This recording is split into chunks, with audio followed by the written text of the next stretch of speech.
Hey, what's up everybody? Hope you guys are doing well. James here. It has been 3 months since I've driven a motor coach anywhere. And I do miss the trips a lot. But one thing I also miss are the great food destinations. And I still can't drive a motor coach, but what I can do is invite you guys over here and cook up all the foods from different food destinations right here in my house. So I'm gonna start this new segment while the pandemic's still going on and none of the buses are running. And I'm basically gonna show you guys what I'm having for lunch. So leave your comments down below. Let me know if this is something you like to watch, something that you don't like to watch. Most of my videos are comprised of 60% motor coach driving and 40% food exploring.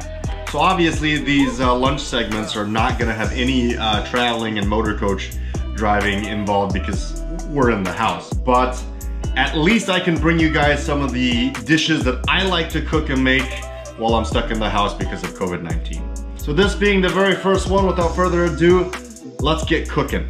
Pot on the burner. We're gonna make some of my favorite noodles in the world, and that's Buldak Korean noodles. You might be asking yourself, James, are you seriously gonna cook ramen for us? This is not ramen. Not to be confused with that Walmart puck that you buy sitting in overly loaded MSG water after boiling it. And for those of you who like ramen packages, hey, no offense, no harsh feelings. I eat it too. I was a college student.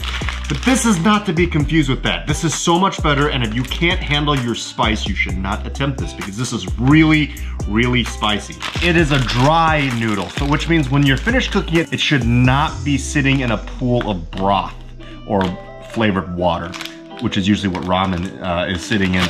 Now, of course, Korean Buldak noodles cannot just be eaten alone. And one of the things I always like to eat my ramen with are eggs. I like to fry some eggs, and I always want to make sure the yolk is nice and leaky. We're going to have a side of some sliced cucumbers. This is a heavy meal, and you definitely need some raw veggies to kind of break down the oil and the grease and the heaviness of the meal. And I like to garnish it with some green onions because green onions make everything taste better. And finally, in the packet of Buldak noodles, there are a couple packets. One is a sauce package and one is a seaweed flake packet. And they never give you enough seaweed flakes. So I bought a jar of my own seaweed flakes. This is called Nori, Komi, Furikake rice seasoning. I'm not sure if I'm pronouncing that right. I'm not Japanese, I'm Chinese. No offense to those of you who are Japanese and I'm butchering this, I apologize. I have total respect for all cultures, but that's the best I can do. This stuff is essentially what you find in certain ramen packets. It's a medley of dried roasted seaweed flakes and sesame seeds, and it goes really good on rice, but it also goes really good on ramen. So those are our ingredients today. We're gonna get cooking.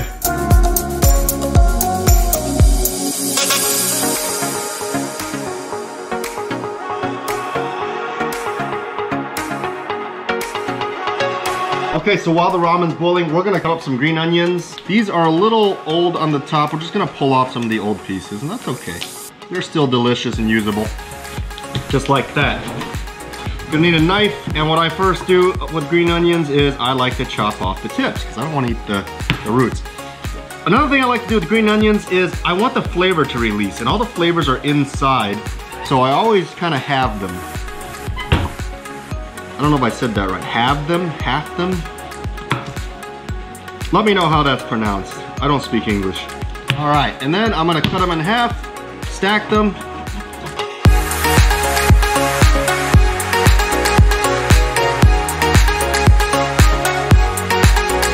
Right, that's looking good. The next thing I'm gonna do is take a cucumber. I don't even know I need a full one. I always like to cut it in half like that.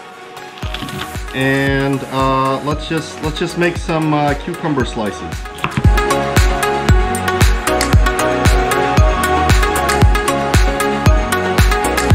All right, got us some cucumber slices.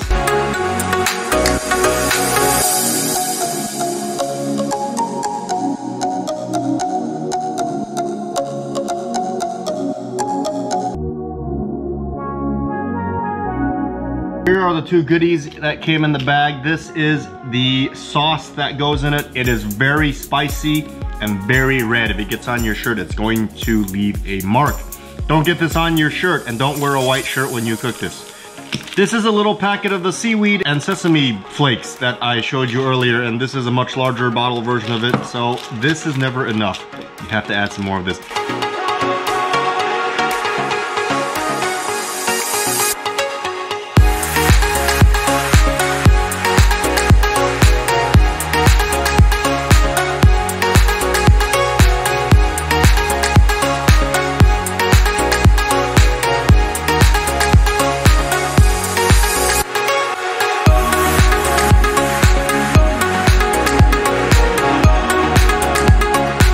We're gonna add the packet of seaweed and sesame. And again, that's not enough. We're gonna add a little more. Yeah. Top it off with a little bit of the scallions we chopped. A bit of cucumbers on the side. Now we're not done yet. We haven't taken care of the egg yet. So on the chopping board, I saved a little bit more of the scallions. Not a lot, just a tiny bit more. And that's gonna go on the fried egg. So let's fry a couple eggs.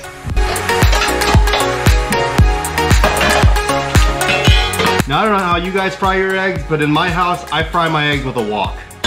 The thing about these eggs is it not only adds substance to your noodles, it's gonna add texture. And what you want is some crispy edges on the side and a leaky yolk in the middle. How do you achieve that? You need some high heat and you need oil. In this noodle dish, I want some crunch and I want some contrast. Now, I'm a big boy and I like to eat, so I'm gonna do 2 fried eggs today.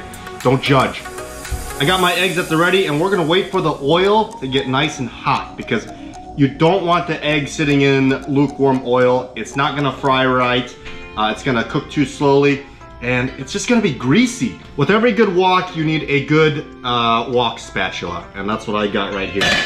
Okay, it's starting to smoke a little bit, which means the oil's nice and hot. We're gonna put our eggs in.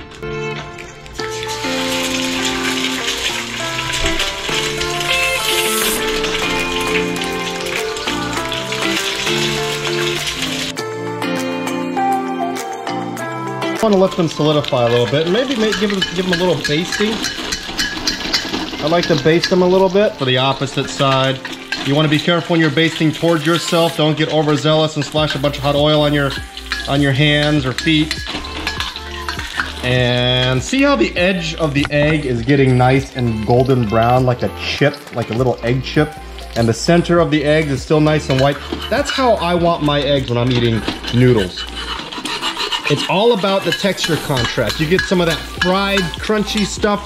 You get some of that clean vegetable crunch, and you get that nice softness of the noodle.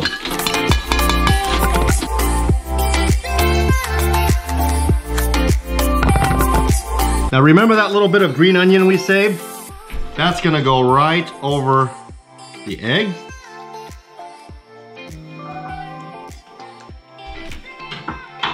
And I like to just salt them a little bit. Little bit of salt.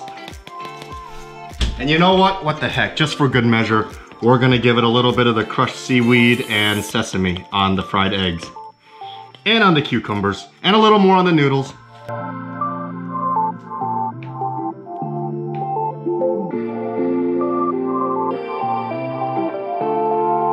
Tell me that doesn't look good. I wish you guys could be here to smell this. The hot chili in the sauce is permeating through the noodles. You can smell the sweetness of the sauce. There's like a fermented bean element in here. And if you guys don't know what that is, trust me, it's delicious. And the eggs, we're gonna start by just, oh, look at that. Yeah, we're gonna take some of that, take some of the crispies, get it with the noodle, our first bite.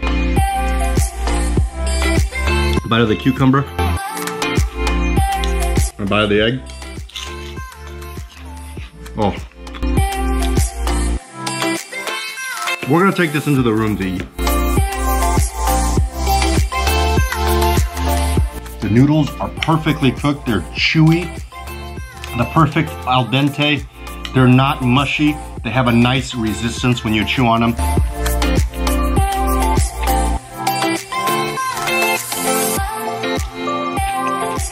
The egg is perfectly fried with the crunchy sides.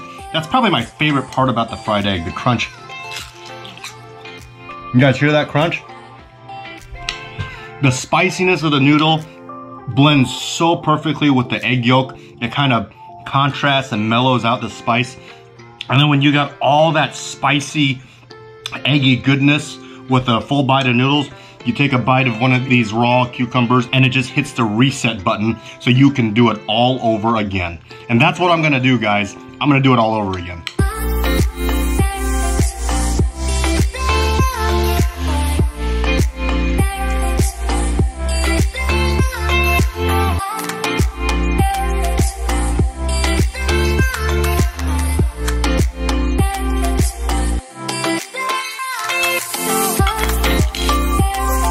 Guys, that was absolutely delicious. I hope you guys enjoyed watching me eat because I certainly enjoyed eating while you watched me eat. As always, the link to all the items I used to make this will be listed down below in the description box.